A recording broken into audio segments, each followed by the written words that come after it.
Salut à toi, j'espère que tu vas bien et bienvenue dans ce nouvel épisode de la série sur Symblog, le blog créé de A à Z avec Symfony. Aujourd'hui, ce qu'on va faire, c'est qu'on va tout simplement continuer dans la mise en place de notre système de connexion et plus globalement dans la mise en place de la sécurité au sein de Symfony avec tout ce qui est mise en place d'utilisateurs. Alors dans le dernier épisode, ce qu'on avait fait, je te remonte rapidement, c'est qu'on avait tout simplement créé une entité user, donc pas une entité basique, mais plutôt une entité user. D'ailleurs, je vais supprimer ça, ça ne sert à rien. Hop.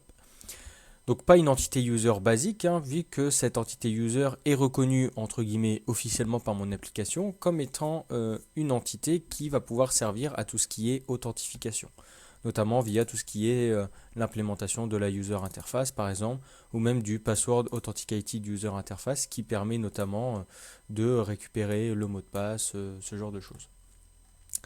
Donc globalement ici, ce qu'on a fait lors de la dernière vidéo, c'est qu'on a tout simplement créé un utilisateur qui va pouvoir servir à la connexion de notre application.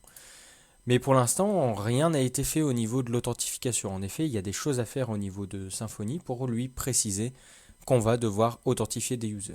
Et c'est du coup ce qu'on va faire aujourd'hui.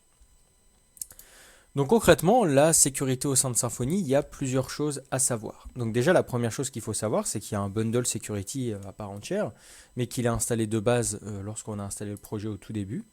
Et on se retrouve du coup avec un security.yml. Alors dans security.yml, du coup on a security. Ici, on va laisser un petit peu le côté test de côté. Pour faire simple, le hash de mot de passe en test va être beaucoup plus simple pour que les tests se déroulent plus vite, tout simplement. Mais nous, on va vraiment s'intéresser à cette partie. Du coup, la sécurité au niveau de Symfony, il faut savoir qu'il y a trois éléments principaux et on va dire même quatre. Pour parler entre guillemets du moins important, même si ça reste très important, ça va être la partie password hasher ici, qui va tout simplement du coup nous dire quel algorithme de hachage de mot de passe on va utiliser. Nous, on utilise le auto et il me semble que du coup, le auto, c'est du Argon 2i, il me semble. C'était du Bcrypt dans les anciens symphonies, mais là il me semble du coup que c'est du Argon 2i. Enfin bref. Donc on va avoir trois éléments principaux ici. On va avoir du coup les providers, les firewalls et les access control. Alors pour faire simple ici, les providers, du coup ça va concerner directement les utilisateurs. Donc les providers, ça va être en fait un fournisseur de données, et notamment pour nous un fournisseur d'utilisateurs. Donc il va fournir les utilisateurs à partir du coup d'une zone de stockage qu'on aura prédéfinie. Nous, globalement, notre zone de stockage, qu'est-ce que ça va être? Ça va tout simplement être notre base de données, là où se trouve du coup l'ensemble de nos utilisateurs. Également, on va avoir du coup la partie firewall. Donc là, tu peux voir par exemple qu'il y en a deux. Il y a la partie dev et il y a du coup la partie main.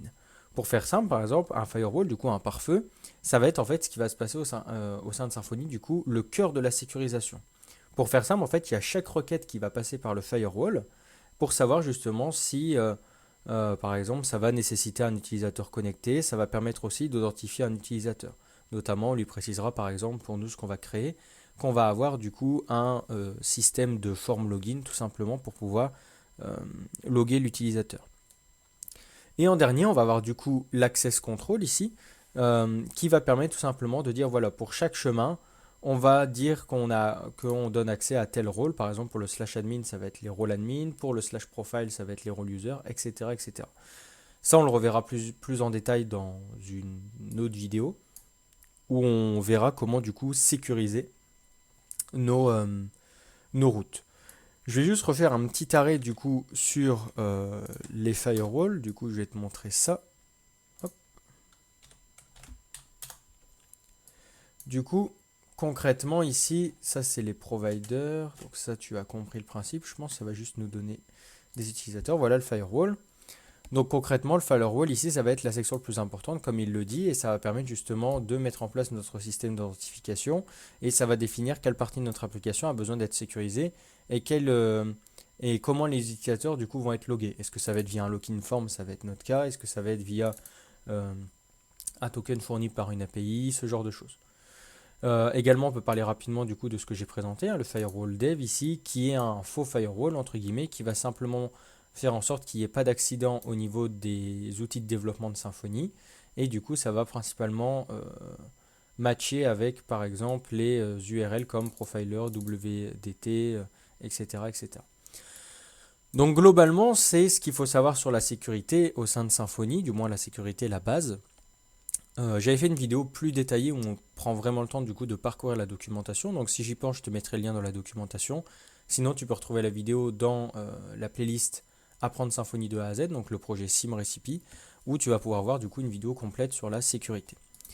Du coup, nous concrètement, maintenant, on a déjà créé l'entité user. Du coup, ça, on va pas avoir besoin de le faire. Du coup, ce qu'on va pouvoir faire, du coup, c'est commencer à gérer comment on va recevoir nos utilisateurs, donc le fournisseur de données. Alors concrètement, user in memory, moi je vais le supprimer et je vais simplement me créer un provider. Mon provider, je vais l'appeler app user provider. Une fois que j'ai fait ça, je vais devoir du coup lui préciser ici par rapport à l'entité, je vais devoir lui préciser la classe. Moi, la classe qui m'intéresse, c'est la classe qui se trouve la classe qui se trouve dans app entity user. Donc c'est vraiment la classe qui se trouve, hop, juste ici. Une fois que j'ai fait ça, je vais devoir du coup lui préciser une propriété pour qu'il sache qu'est-ce qu'il doit aller récupérer. Nous, on a choisi notre identifieur comme étant du coup, ça c'est pas très grave, on a choisi notre getIdentifier. Alors c'est plus getIdentifier, c'est voilà, getUserIdentifier. Donc nous c'est le this-email, du coup on va suivre cette logique, on va lui dire d'aller chercher ça dans email. Donc ce qui va se passer, c'est que quand on va vouloir récupérer l'utilisateur, quand il va vouloir connecter un utilisateur, ce qui va se passer, c'est que du coup, lui, le provider, il va aller chercher un utilisateur depuis du coup la base de données et on lui précise la priorité qui va servir d'identifiant. Donc concrètement, ici, ça va être l'email. Qu'est-ce que je peux te dire d'autre Voilà, donc globalement, ici, le provider, il va être interrogé plusieurs fois lors de l'utilisation de l'application.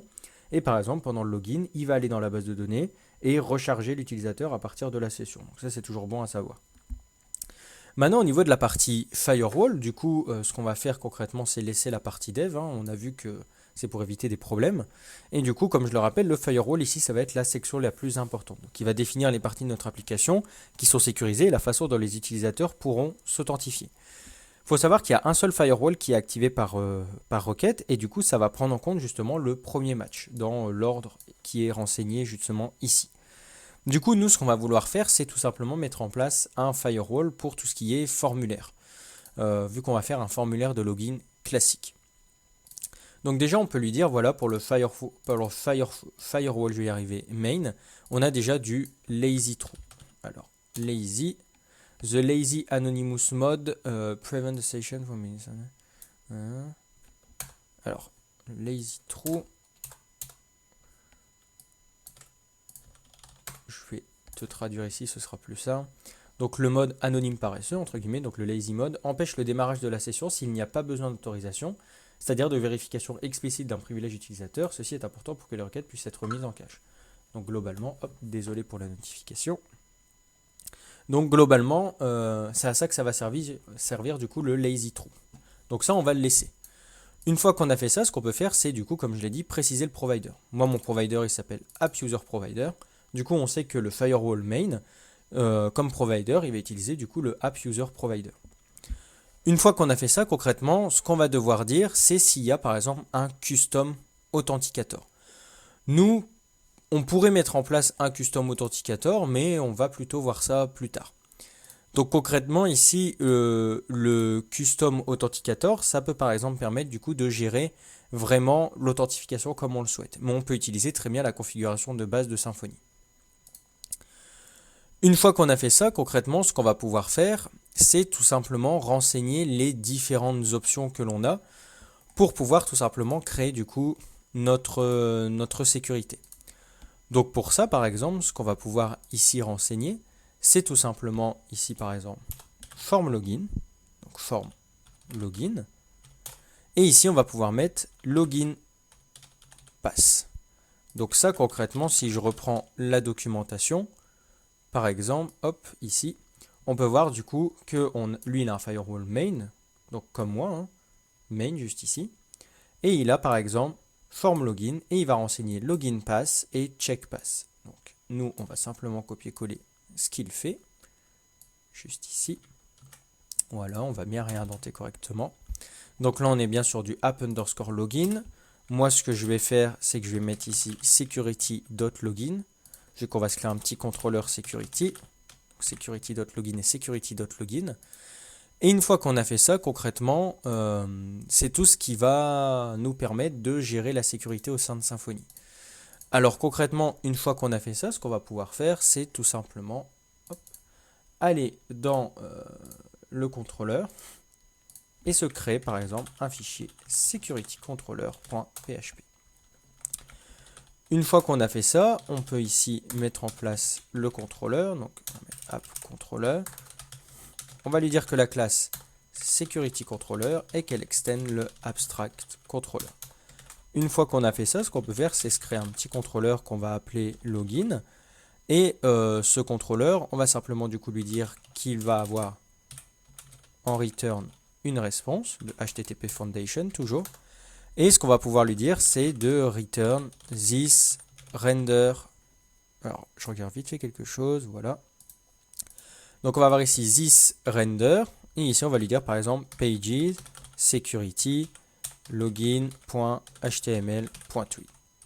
Une fois qu'on a fait ça, concrètement, on peut mettre ici un point virgule, et techniquement en fait c'est tout ce dont Symfony va avoir besoin pour gérer l'authentification. Donc concrètement, moi je vais mettre la route juste ici, et la route ça va être connexion, et on va l'appeler du coup en name ce qu'on avait mis, à savoir security.login. Donc ce qu'on a renseigné concrètement juste ici. Security.login.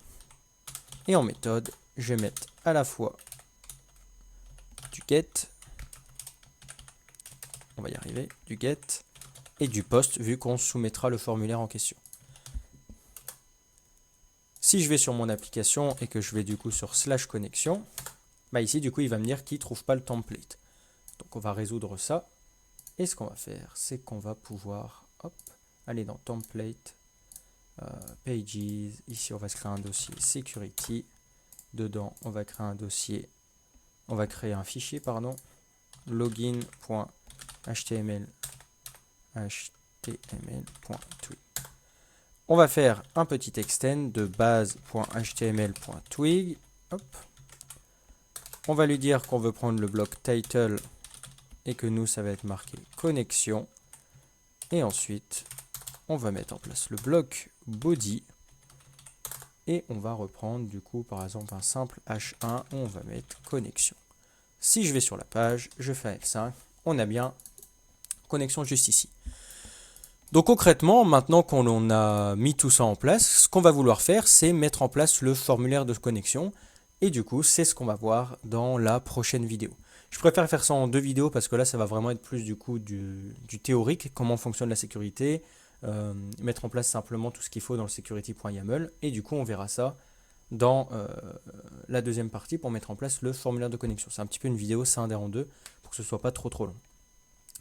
Donc concrètement, j'espère que cette vidéo t'a plu. N'hésite pas à aller voir la vidéo que je t'ai dit justement dans mon autre playlist, apprendre Symfony de A à Z, pour en savoir plus sur la sécurité. C'est la même chose clairement qu'il a dit, il n'y a pas 46 façons de fonctionner, mais c'est plus expliqué et je prends bien plus mon temps. Donc globalement, j'espère que cette vidéo t'a plu. N'hésite pas à la liker, n'hésite pas à la partager. N'hésite pas également à me laisser un commentaire ou un avis sous cette vidéo. Et n'hésite pas à t'abonner pour suivre la suite de la série Simblog ou tout simplement pour suivre les aventures de la chaîne YouTube. Moi, je te dis à la prochaine dans la prochaine vidéo et on verra ensemble du coup comment mettre en place le formulaire de connexion et du coup comment mettre en place une authentification au sein de Symfony. Salut!